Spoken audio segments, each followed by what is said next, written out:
Mesdames et messieurs, bonsoir. Bienvenue dans le 20h de ce mercredi. Voici les titres. Le traditionnel conseil des ministres s'est tenu au palais présidentiel. Les membres du gouvernement réunis autour du chef de l'État, Alassane Ouattara, ont décidé entre autres de créer un fonds pour le programme Électricité pour tous, une grande centrale solaire à Korogo et d'instaurer le service civique pour les jeunes. C'est une première au niveau des séries télévisées en Côte d'Ivoire. La nouvelle série ivoirienne Invisible met en lumière notamment le phénomène des enfants en conflit avec la loi appelée Enfants microbes. L'avant-première de ce film a été présentée ce mardi en présence de la première dame Dominique Ouattara. Le numérique pourrait jouer un rôle important dans la mobilisation de ressources internes pour booster le développement des pays africains. En Côte d'Ivoire, plus de 15 milliards de francs CFA circulent chaque jour à travers le mobile money. En Guinée équatoriale, l'heure est à l'information. Nous verrons aussi le cas du Kenya dans ce 20h. La Banque africaine de développement a donné son feu vert pour un prêt supplémentaire de plus de 215 milliards de francs CFA pour le financement du projet de transport urbain à Abidjan. Ce prêt complémentaire va permettre de transformer 88 km de voies menacées de saturation. Soyez les bienvenus sur RTI1. Nous commençons tout de suite par le palais présidentiel où s'est tenu ce mercredi le traditionnel conseil des ministres. Les membres du gouvernement réunis autour du président de la République ont décidé, entre autres, de créer un fonds pour le programme Électricité pour tous, une grande centrale solaire à Korogo et d'instaurer le service civique pour les jeunes. Le reportage de Viviane Aimé. Le gouvernement ivoirien fait du social à travers son programme Électricité pour tous, initié en 2014 et qui a permis à des centaines de ménages à petits revenus d'avoir leur branchement au réseau électrique au coût de 1 000 francs seulement au lieu de 150 000 francs. Sous la présidence du chef de l'État, le président Alassane Ouattara, le Conseil des ministres, ce mercredi 24 octobre, a décidé de poursuivre ce programme en créant un fonds qui servira à son financement. C'est une des promesses du chef de l'État qui était de rendre accessible l'énergie aux plus défavorisés et même à toute la société ivoirienne pour le moindre coût. Et c'est une initiative dans laquelle nous fondons énormément d'espoir. Et d'ailleurs, les partenaires techniques au développement nous y attendent parce qu'ils sont prêts à nous accompagner. Vous avez la Banque mondiale, vous avez la BAD et même l'AFD qui se signalent pour venir abonder le fonds qui se met en place pour pouvoir aider les plus défavorisés de notre écosystème ivoirien. S'agissant de la production de l'électricité, les ambitions du gouvernement sont grandes et de ce fait, les sources de production sont variées. À côté de l'électricité thermique produite par Azito et l'hydroélectricité produite par les différents barrages, dont le plus grand est le barrage de Soubré, le Conseil des ministres de ce 24 octobre vient de décider aussi la construction d'une grande centrale solaire à Korogo. C'est 66 mégawatts de puissance installée. Ce sera environ 118 gigawatts de production d'électricité, sans oublier que l'investissement coûtera environ 47,24 milliards de francs CFA et permettrait de rendre disponible cette électricité pour un coût modique d'environ 47,79 francs CFA le kilowattheure. Et c'est d'ailleurs une observation très pertinente qui a été relevée par le chef de l'État par rapport au fait que le coût du kilowattheure est assez abordable et c'est une piste complémentaire qui nous encourage à aller vers l'adoption des ouvrages de centrales solaires principalement. Une autre grande décision de ce Conseil des ministres est l'instauration du service civique pour les jeunes afin de leur inculquer la discipline et les valeurs civiques. Ce projet va démarrer dans un premier temps par une phase pilote. Le service civique comprend un ensemble d'actions tendant à encourager la population dans toute sa diversité, principalement les jeunes, avec pour objectif de renforcer la cohésion sociale. Une phase pilote de ce dispositif aura lieu dans le dernier trimestre 2018 à Korogo, au siège de l'Union régionale des sociétés coopératives de Côte d'Ivoire, URECOSI, avec un échantillon de 216 jeunes qui seront sélectionnés dans les 108 départements du pays. Le Conseil a en outre donné son accord à la visite d'amitié et de travail en Côte d'Ivoire de la gouverneure générale du Canada, Julie Payette, Du vendredi 26 au dimanche 28 octobre et la participation du président de la République à la conférence du G20 en Allemagne du 29 octobre au 2 novembre. En bref, les électeurs, les candidats et listes de candidats à l'élection des conseillers régionaux municipaux du 13 octobre dernier disposaient d'un délai de 5 jours francs à compter de la date de proclamation des résultats pour contester la validité des opérations électorales de leurs circonscriptions respectives. Ainsi, le délai de contestation expire, notez-le, ce mercredi 24 octobre. Les recours ont donc pris fin depuis 20 h ce mercredi. C'est une première au niveau des séries télévisées en Côte d'Ivoire. La nouvelle série ivoirienne, Invisible, met en lumière notamment le phénomène des enfants en conflit avec la loi, appelée encore Enfants microbes. L'avant-première de ce film a été présentée ce mercredi 23 octobre dans la commune de Makori. C'était en présence de la première dame Dominique Ouattara. La série Invisible sera donc visible sur les écrans à partir du 29 octobre. Gabriel Zani. Invisible pose la problématique des enfants délinquants, ces enfants en conflit avec la loi. La série fait le récit de la vie de Chaka, un jeune adolescent de 13 ans devenu délinquant sous le poids de la précarité. J'ai pu découvrir tous les grands acteurs, j'ai tourné avec eux, je suis fier de moi. Fier de révéler l'invisible, de lever le voile sur des faits de société d'une complexité inouïe. Une audace pour Alex Ogou, réalisateur de la fiction. J'espère que la série va permettre de nous interroger, chacun, entre parents, entre voisins. Parce qu'au final, la société nous appartient en fait. C'est nous qui la faisons. Ce n'est pas un État qui fait la société. Et cette série est vraiment là pour ça, pour renouer le dialogue en fait. Il parle de sa fiction à la fin de la présentation du premier épisode diffusé en cinéma le 23 octobre devant Dominique Ouattara, la première dame, accompagnée de quelques membres du gouvernement et des visages bien connus de la culture et des médias. J'ai été particulièrement émue et même bouleversée par le réalisme et l'émotion qu'il y a dans cette série et qui est vraiment faite en Côte d'Ivoire et qui a été tournée de façon magistrale. J'ai félicité d'ailleurs le réalisateur, M. Alex Ogou, et les jeunes, les moins jeunes qui avaient tourné dans ce film. Et je suis très fière parce que c'est une série ivoirienne. Une avant-première de la série télévisée Invisible qui invite à s'interroger sur les complexités sociales.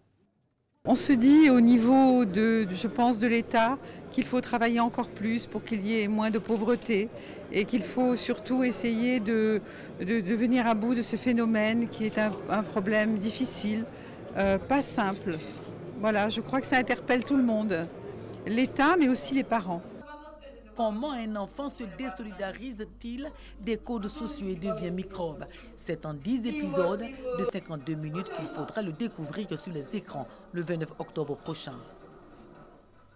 Nous partons à présent pour Grand Bassam, où le ministre de la Culture et de la Francophonie est en mission de médiation suite aux incidents survenus après les élections locales. Le ministre Maurice Kwaku Bandama a rencontré les populations pour échanger avec elles et surtout évoqué l'intérêt d'organiser l'Abissa, fête des Unzima Kotoko, qui se déroule chaque année à Grand Bassam, ville historique inscrite sur la liste du patrimoine mondial de l'UNESCO. Ouattara Mandou Walter depuis Grand Bassam.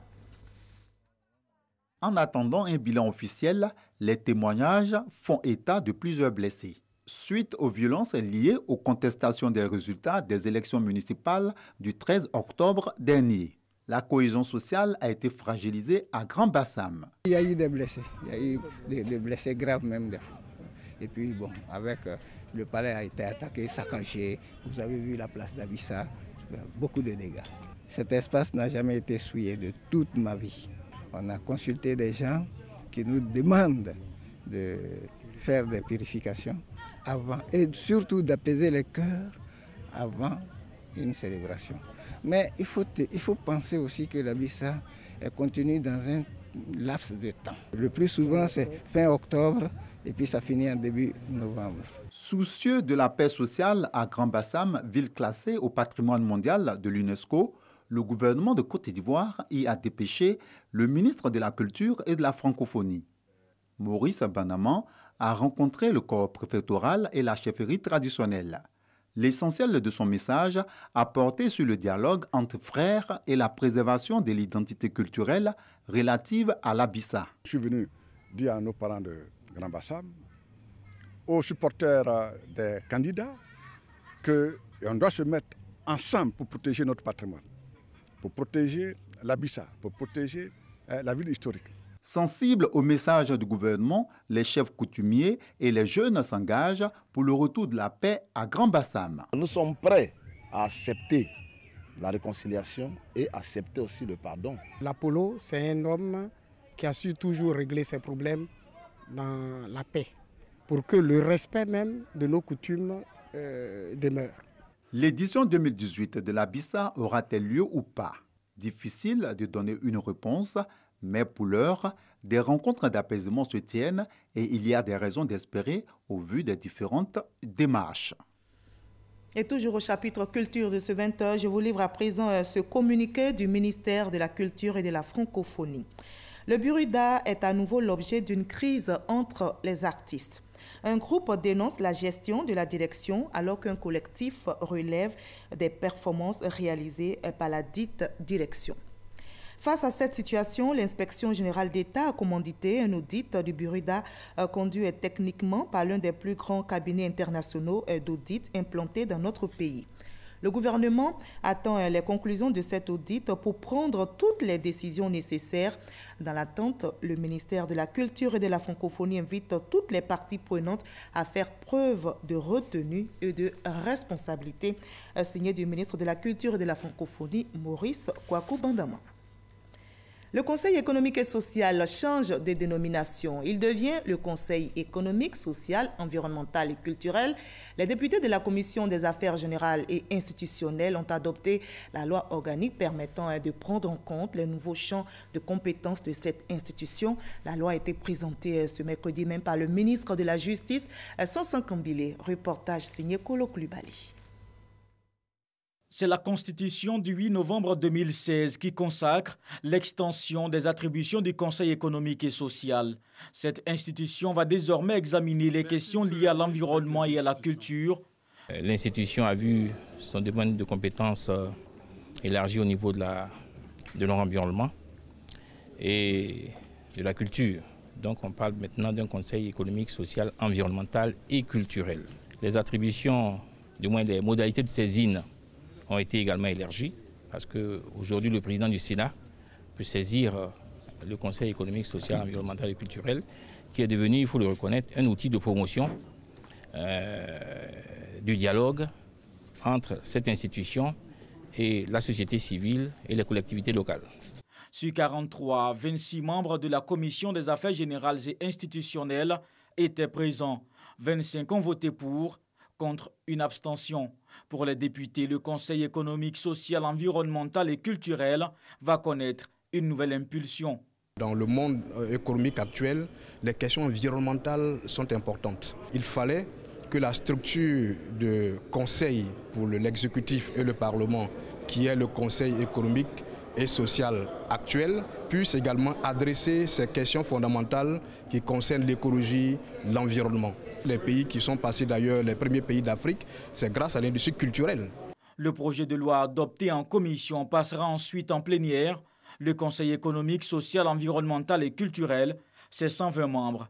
Le président est nommé par le chef de l'État pour 5 ans, les autres membres pour un mandat d'1 an renouvelable. Actuellement, l'institution est dirigée par Charles Kofi Dibi. Voilà, je l'annonçais en début de journal, le numérique pourrait jouer un rôle important dans la mobilisation de ressources internes pour soutenir le financement des politiques de développement des pays africains. En Côte d'Ivoire, plus de 15 milliards de francs CFA circulent chaque jour à travers le mobile money. En Guinée équatoriale, l'heure est à l'information. Quant au Kenya, la digitalisation permet d'élargir l'assiette fiscale. Expérience croisée sur l'économie numérique, c'est avec Adama Koné. Réunion, assemblée générale, conférence, audience, les formats sont divers aux assemblées annuelles des institutions de Bretton Woods. Au cours d'une conférence de presse, le ministre de l'économie et des finances est monté au créneau pour porter à la connaissance des experts l'expérience de la Côte d'Ivoire en matière d'usage du digital dans la mobilisation des ressources locales. Le volume moyen des transactions financières journalières par mobile money est estimé à 30 millions de dollars en 2017 contre 22 millions de dollars en 2016. Le mobile money permet de porter de 21% à 53% le niveau d'inclusion financière de la population ivoirienne en général et de 43 à 75% le niveau d'inclusion financière de la population active. La Côte d'Ivoire donc a procédé à la digitalisation du processus de déclaration des paiements des impôts et taxes en ligne. La première phase donc de ce processus, qui a démarré l'année dernière, a permis donc à fin juin de collecter environ 43 millions de dollars US à fin avril 2017. La mobilisation des ressources domestiques, une nécessité pour le continent africain. Les besoins de financement s'évaluent à 170 milliards de dollars par an et le gap est estimé à 108 milliards de dollars. Des réformes s'imposent pour une meilleure numérisation de l'économie. Depuis 2013, nous avons adopté une nouvelle législation sur la TVA.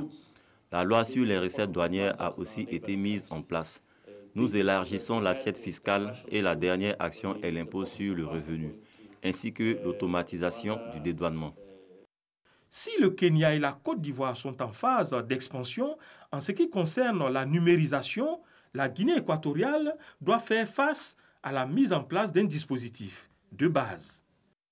Le numérique, je reconnais, ce n'est pas au niveau embryonnaire, mais que nous ne sommes pas encore très bien outillés. Nous sommes en train de renforcer la capacité. C'est pour cela que nous avons fait appel à certains partenaires, des bailleurs de fonds, notamment la Banque africaine de développement et la Banque mondiale pour nous aider dans ce sens. Relever le niveau des recettes intérieures par la digitalisation implique par ailleurs un système de sécurité contre la cybercriminalité et des réformes fiscales appropriées.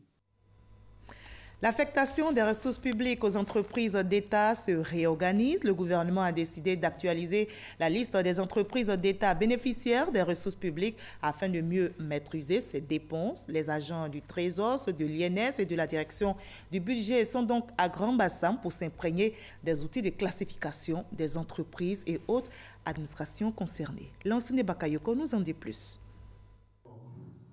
Cette formation permettra de donner aux apprenants composés essentiellement d'agents du Trésor les outils solides afin d'identifier l'ensemble des entités publiques qui doivent intégrer le champ de la position nette du gouvernement ou PNG. La PNG est un concept de l'analyse monétaire qui permet de saisir la résultante entre les dépôts effectués par le gouvernement dans les banques et les facilités que le secteur bancaire lui a consenties. En d'autres termes, il s'agit de créances nettes du gouvernement sur le système bancaire. En ligne de mire, les établissements publics à caractère industriel et commercial et EPIC, les sociétés d'État ainsi que les sociétés d'économie mixte. Il est donc question de sectoriser et d'actualiser la liste des entités concernées en s'appuyant sur ce nouveau critère afin de permettre à l'État de disposer d'une liste à la fois fiable et exhaustive.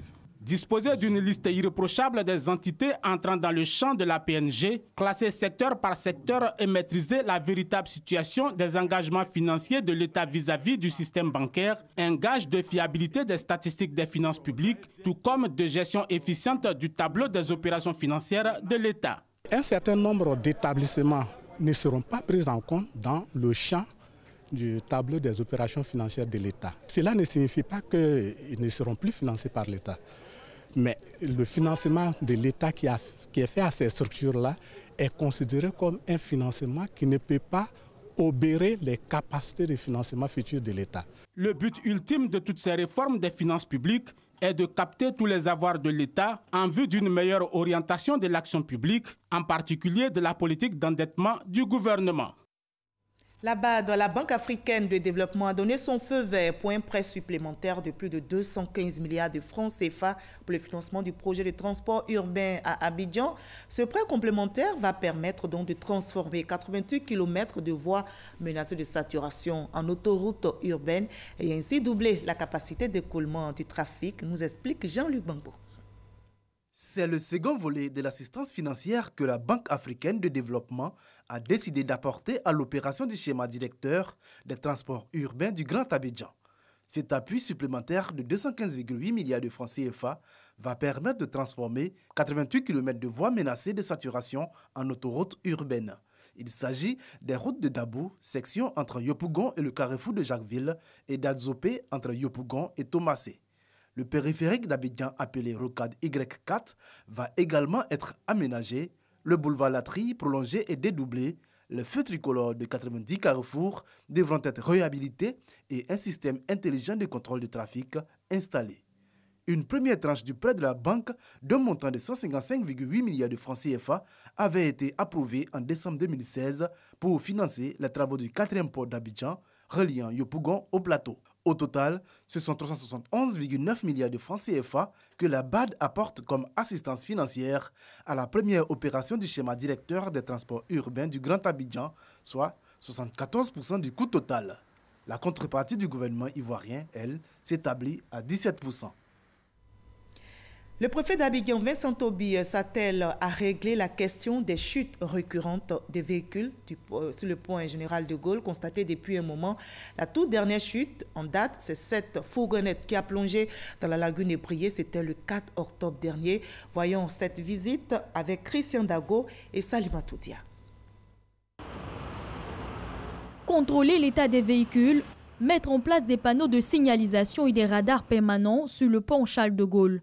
Telles sont les mesures de sécurité arrêtées par Vincent Toby Irié, préfet de la ville d'Abidjan, à l'issue d'une rencontre avec les différents responsables civils et militaires à la préfecture d'Abidjan. La délégation conduite par le préfet s'est rendue sur le pont de Gaulle en vue de constater les réparations en cours suite à l'accident du 4 octobre dernier qui avait entraîné la chute d'une fourgonnette dans la lagune Ébrié, faisant 2 morts. Pour éviter ce genre de drame, le préfet a appelé les automobilistes à faire preuve de prudence et à veiller au bon fonctionnement de leurs véhicules. Nous sommes là pour faire l'état des lieux, faire des recommandations, mais également appeler tous les usagers de la route à de la prudence, notamment en cet endroit précis. Il apparaît qu'il y a certaines mesures à prendre, notamment le respect des limitations de vitesse dans les virages. Il y a la nécessité de revoir l'état des véhicules. Il y a la nécessité d'appliquer les consignes de prudence données par les différents ministères, notamment le ministère des Transports. Et il y a lieu, d'une façon générale, de faire attention quand on aborde ce virage. Il y a aussi des améliorations à apporter sur les balises de sécurité que vous voyez là. Depuis le début de l'année, c'est le 2e accident de ce genre enregistré sur le pont Charles de Gaulle.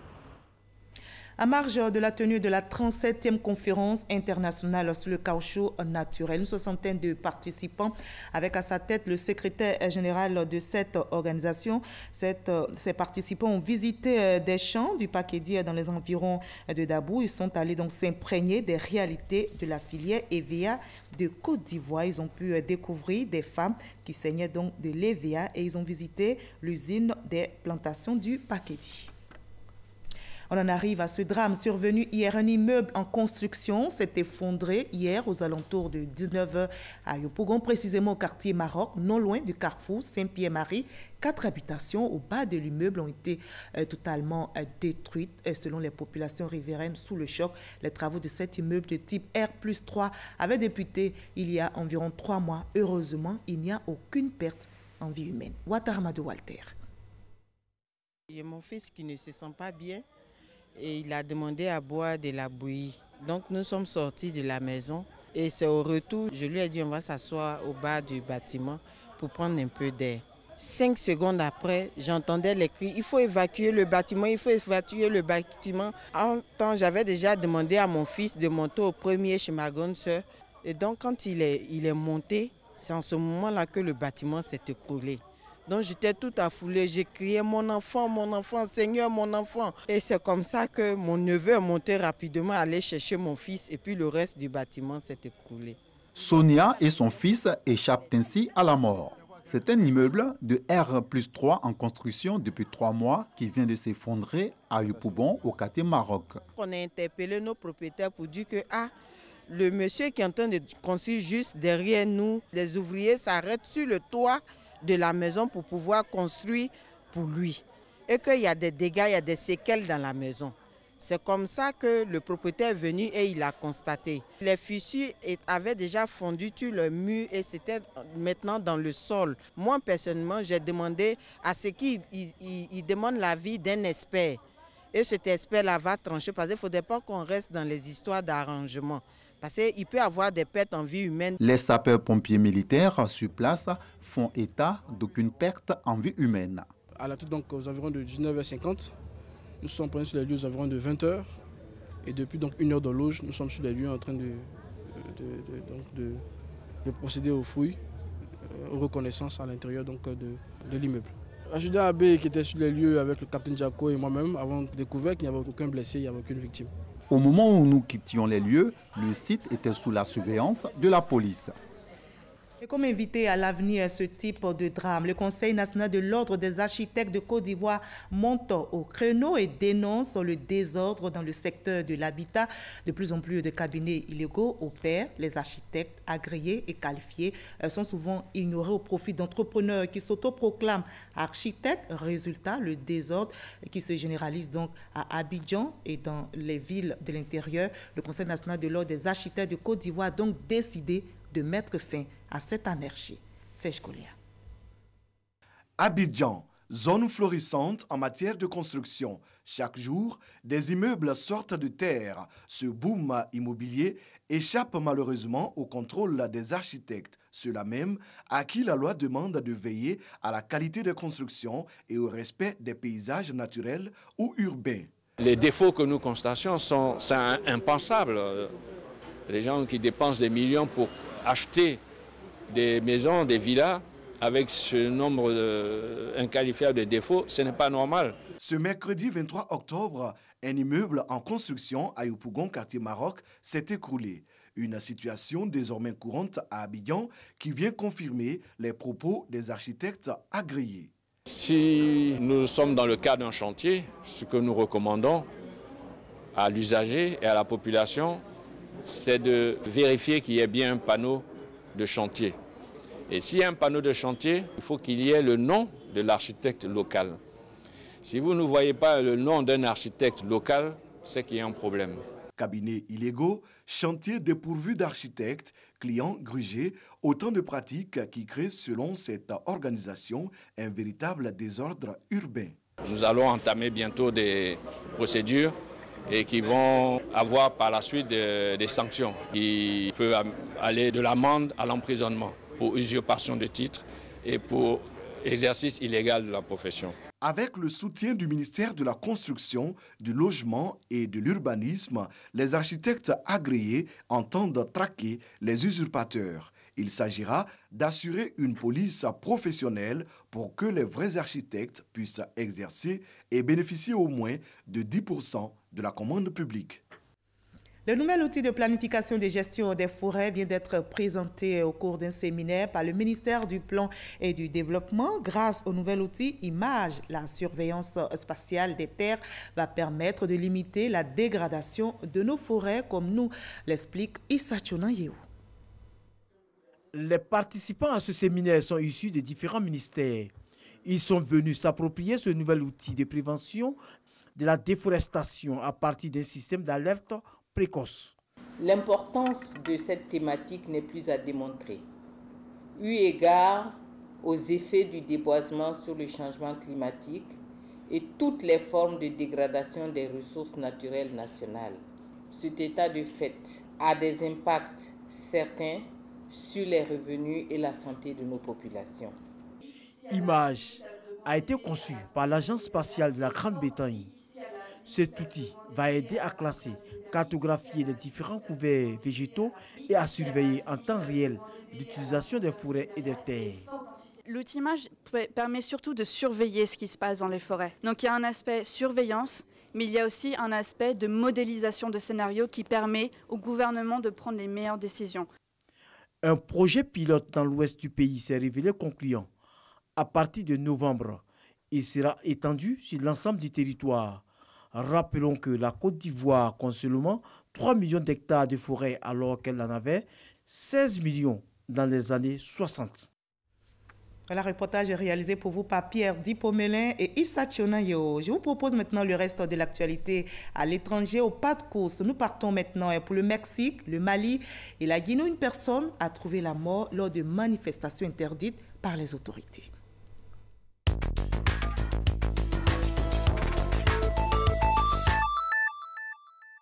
C'est dans le quartier de Cossack qu'un homme de 18 ans a été tué par balle. En marge de la manifestation interdite, Cellou Dalein Diallo, leader du parti UFDG, a indiqué que sa voiture avait été visée par un tir qui a endommagé son pare-brise. Par cette mobilisation, l'opposition guinéenne dénonce les conditions d'installation des conseils communaux. 4 personnes, dont un membre de la Commission électorale nationale indépendante malienne, ont été blessées lors d'une cohue au siège de l'institution à Bamako, au lendemain de la suspension du président de la Commission, Amadou Ba, et de son questeur, Béfon Cissé. Les 2 hommes auraient touché les indemnités des membres de la CENI de Kidal, à Caille, pour payer le reliquat du prix d'un véhicule, mettant ainsi la CENI dans un état de cessation de paiement. Dans l'ouest du Mexique, les États de Sinaloa et de Nayarit, placés en alerte, ont été atteints par l'ouragan Vila. Les habitants des zones à haut risque ont été évacués. Des militaires sont déployés pour intervenir en cas d'importants dégâts. En septembre et octobre, au moins 26 personnes ont péri à cause des fortes pluies dans les États de Sinaloa, Michoacán, à Oaxaca. Voilà, fin de ce 20h. Merci à vous tous de votre aimable attention. Prochain journal à 23h avec Michel Mambo.